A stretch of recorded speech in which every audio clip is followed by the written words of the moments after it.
بسم اللہ الرحمن الرحیم۔ السلام علیکم۔ جب قیامت قائم ہوگی اور دنیا میں رہنے والی تمام مخلوق، انسان، چرند پرند، جنات اور حیوانات، الغرض سب کچھ تباہ و برباد ہو جائے گا۔ تمام انسان مر جائیں گے، چاند، سورج اور ستارے بے نور ہو جائیں گے، اور دنیا کی ہر چیز کو صفحہ ہستی سے مٹا دیا جائے گا، اور پہاڑ ہوا بن کر روئی کے گالوں کی طرح اڑنے لگیں گے۔ سب کچھ تباہ و برباد ہو جائے گا اور دنیا میں کوئی مخلوق نہ رہے گی۔ پھر کیا ہوگا؟ روز قیامت اللہ تعالیٰ مردوں کو کس طرح زندہ کرے گا؟ یعنی حضرت آدم علیہ السلام سے لے کر قیامت تک جتنے بھی لوگ ہیں وہ مر چکے ہیں، ان کو اللہ تعالیٰ کیسے زندہ فرمائے گا؟ یہ سوال ہم سب کے ذہن میں آتا ہے، اور یہ سوال حضرت ابراہیم علیہ السلام کے ذہن میں بھی آیا تھا۔ ایک مرتبہ حضرت ابراہیم علیہ السلام نے بارگاہ الہی میں سوال کیا، اے رب العالمین، تو مجھے دکھا دے کہ تو قیامت کے دن کس طرح مردوں کو زندہ کرے گا؟ تو اللہ تعالیٰ نے فرمایا، اے ابراہیم، کیا اس پر تیرا ایمان نہیں ہے؟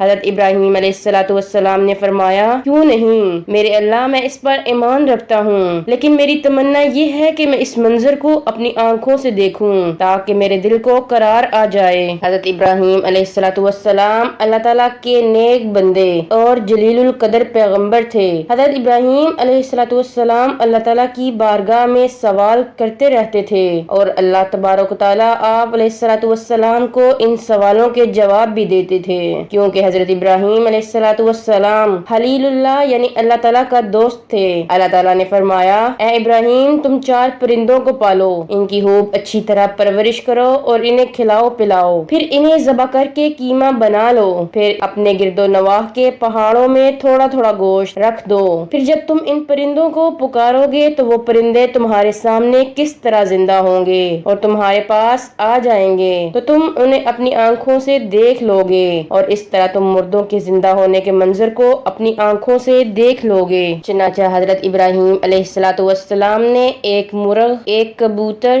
ایک گدھ اور ایک مور کو پالا، اور ایک مدت تک انہیں خوراک کھلا پلا کر خوب بڑا کیا اور اپنے ساتھ ہلا ملا لیا، پھر ان 4 پرندوں کو ذبح کر کے ان کے سروں کو اپنے پاس رکھ لیا، اور پھر ان کا قیمہ بنا کر اطراف کے پہاڑوں میں تھوڑا تھوڑا گوشت رکھ دیا۔ پھر حضرت ابراہیم علیہ السلام نے دور کھڑے ہو کر ان پرندوں کو آواز دی، اے مور، اے مرغ، اے گدھ، اے کبوتر۔ حضرت ابراہیم علیہ السلام نے جب ان پرندوں کو آواز دی تو اللہ تعالیٰ کے حکم سے پہاڑوں سے گوشت کا قیمہ اڑنا شروع ہو گیا، اور ہر پرندے کا گوشت الگ الگ ہڈی میں تیار ہو کر 4 پرندے زندہ ہو گئے، اور پھر وہ 4 پرندے بنا سروں کے دوڑتے ہوئے حضرت ابراہیم علیہ السلام کے پاس آ گئے، اور پھر ان کے سر ان کے ساتھ جڑ گئے اور وہ دانا چگنے لگے۔ پرندوں نے جب دانا چگ لیا تو اپنی اپنی بولیاں بولنا شروع کر دیں۔ حضرت ابراہیم علیہ السلام نے اپنی آنکھوں سے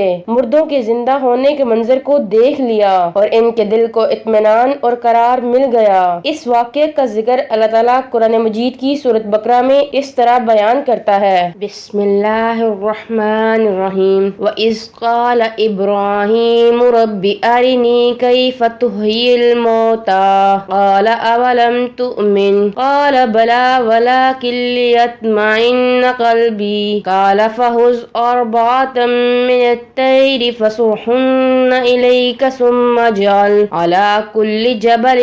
مِّنْهُنَّ جُزْءًا ثُمَّ ادْعُهُنَّ يَأْتِينَكَ سَعْيًا وَاعْلَمْ أَنَّ اللَّهَ عَزِيزٌ حَكِيمٌ۔ ترجمہ: اور جب عرض کی ابراہیم علیہ السلام نے، اے میرے رب، مجھے دکھا دے تو کیوں کر مردے جلائے گا؟ فرمایا، کیا تجھے یقین نہیں؟ عرض کی، یقین کیوں نہیں، مگر یہ چاہتا ہوں کہ میرے دل کو قرار آ جائے۔ فرمایا، تو اچھا 4 پرندے لے کر انہیں اپنے ساتھ ہلا لے، پھر ان کا ایک ایک ٹکڑا ہر پہاڑ پر رکھ دے، پھر انہیں بلا، وہ تیرے پاس چلے آئیں گے پاؤں سے دوڑتے، اور جان رکھ کہ اللہ غالب حکمت والا ہے۔ اس واقعے کو ذکر کرنے کا مقصد یہ تھا کہ کچھ لوگ سوال کرتے ہیں کہ اللہ تبارک و تعالیٰ مردوں کو کس طرح زندہ فرمائے گا، تو یہ واقعہ ان کے لیے ایک جیتی جاگتی مثال ہے کہ کس طرح حضرت ابراہیم علیہ السلام نے ان 4 پرندوں کو پال کر ذبح کیا اور پھر ان کا قیمہ بنا کر ان کا گوشت الگ الگ پہاڑوں پر رکھ دیا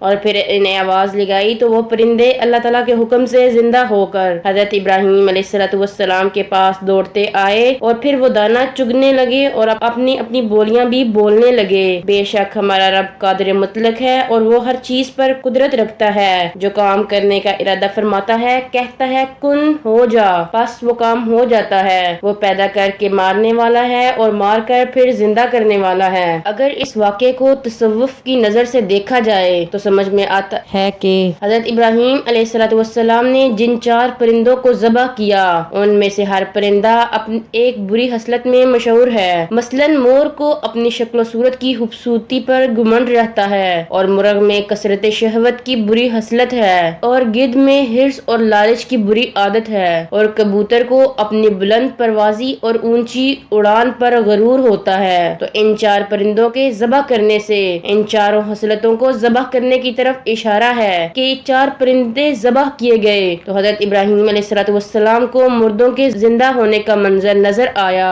اور ان کے دل میں نور اطمینان کی تجلی ہوئی جس کی بدولت انہیں نفس مطمئنہ کی دولت مل گئی۔ جو شخص یہ چاہتا ہے کہ اس کا دل زندہ ہو جائے اور اس کو نفس مطمئنہ کی دولت نصیب ہو جائے، اس کو چاہیے کہ مرغ ذبح کرے یعنی اپنی شہوت پر چھری پھیر دے اور مور کو ذبح کرے یعنی اپنی شکل و صورت اور لباس کے گھمنڈ کو ذبح کر ڈالے اور گدھ کو ذبح کرے یعنی حرص اور لالچ کا گلا کاٹ ڈالے اور کبوتر کو ذبح کرے یعنی اپنی بلند پروازی اور اونچے مرتبوں کے غرور پر چھری چلا دے۔ اگر کوئی ان 4 بری خصلتوں کو ذبح کر ڈالے گا تو انشاءاللہ وہ اپنے دل کے زندہ ہونے کا منظر اپنی آنکھوں سے دیکھ لے گا اور اس کو نفس مطمئنہ کی سرفرازی کا شرف حاصل ہو جائے گا۔